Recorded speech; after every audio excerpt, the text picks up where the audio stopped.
এদিকে ছবির টিকিটের দামও তুলনামূলক বেশ চড়া।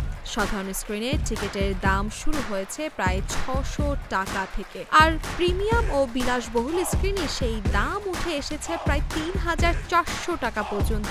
মজার বিষয় হলো, ধুরন্ধর ছবির প্রথম পর্ব মুক্তির সময় এত বড় আলোচনা ছিল না। রণবীর সিং ও সারা অর্জুন অভিনীত সেই সিনেমা প্রথম দিনেই প্রায় ২৮ কোটি রুপি এবং দ্বিতীয় দিনে ৩২ কোটি রুপি ব্যবসা করেছিল।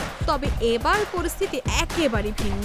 এই সিনেমা নিয়ে আশাবাদী খ্যাতিমান পরিচালক রাম গোপাল ভার্মা। তার মতে, যদি ধুরন্ধর 2 প্রায় ১৫০০ থেকে ২০০০ কোটি টাকা ব্যবসা করতে পারে, তাহলে দক্ষিণ ভারতীয় অনেক সিনেমার রেকর্ডই পিছিয়ে যেতে পারে। তিনি মনে করেন, দর্শক ইতিমধ্যেই ছবির গল্প ও চরিত্রের সঙ্গে গভীরভাবে যুক্ত হয়ে পড়েছে।